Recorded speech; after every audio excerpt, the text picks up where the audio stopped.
ভারত থেকে সরাসরি গাড়ি চলে আসতেছে বাংলাদেশে।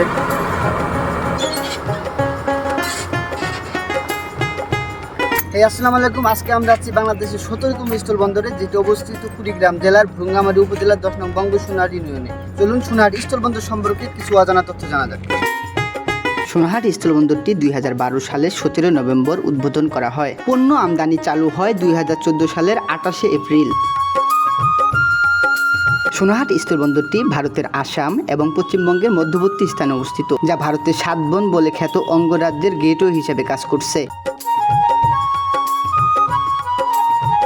পূর্বে ভারতের সাথে রেল যোগাযোগ ছিল। পূর্বে উভয় দেশের লোকজনের অবাধ যাতায়াত ছিল।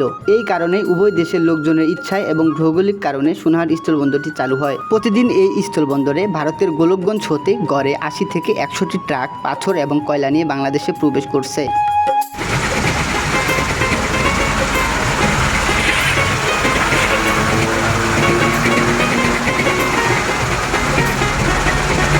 আমরা এখন ভারতের ড্রাইভারের সাথে কথা বলবো। ভাই, আপনার বাসা কই? আসামে। আসামে? আপনার এই শহরের নাম কি? গোলকগঞ্জ। গোলকগঞ্জ। আপনারা দিনে কয়টা ট্রিপ দেন? দিনে যা আসলাম, 2 দিন পরে বাইরে যাবো। এই জায়গা থেকে যাবেন কোন দিন? এখান থেকে গাড়ি ভেট হবে, খালি হবে, তারপরে 2 দিন লাগতে পারে, 3 দিন লাগতে পারে, এই 3 দিন যেতে পারি। এই 3 দিন থাকবেন কই? মানে যে কদিন গাড়ি রেখে চলে যাবো। আবার চলে যাবেন, আবার এসে গাড়ি নিয়ে যাবেন? আচ্ছা, এখানে থাকার নিয়ম নাই। ও, এই জায়গায় থাকার নিয়ম নাই? এখানে 5:30 পর্যন্ত আমরা থাকবো, 5:30 বাজলে পরে আমরা যাইতে হবে। আচ্ছা, ঠিক আছে, ঠিক আছে।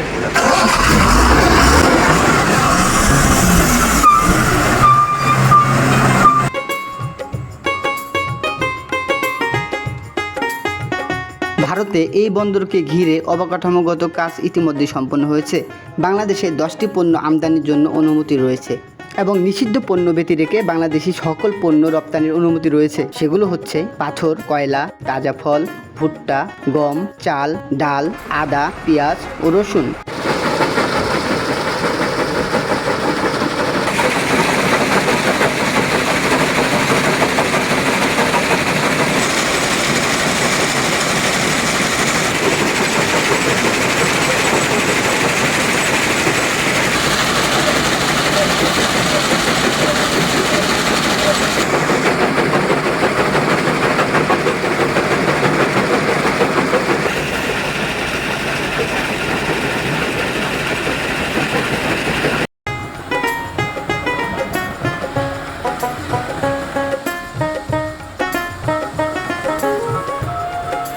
সোনাহাট স্থলবন্দর দিয়ে সরাসরি ভারতে প্রবেশ করার জন্য খুব দ্রুতই ইমিগ্রেশনের কাজ চালু হবে বলে জানা গেছে।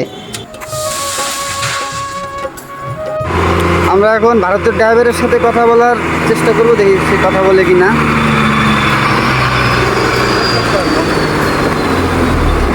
আচ্ছা, আপনার বাসা কই? আসাম। আপনার এই শহরের নাম কি? শহরের নাম তো আমার এই যে কি হয়, এটা ডিস্ট্রিক্ট ধুবড়ি হয়। ধুবড়ি? হ্যাঁ। আপনারা প্রতিদিন আসেন? না না, সব 1-2 দিন পর পর আসে। 1-2 দিন পর পর। আজকে আসছেন, আবার যাবেন কোন দিন? আজকে যাবো।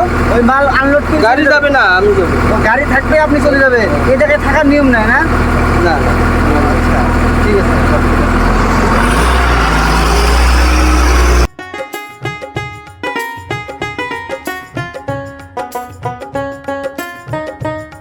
আজকের মতো এখানে বিদায় নিচ্ছি। তবে এই যাওয়া শেষ যাওয়া নয়। আশা করি নতুন কোনো ভিডিওতে আবার দেখা হবে আপনাদের সাথে।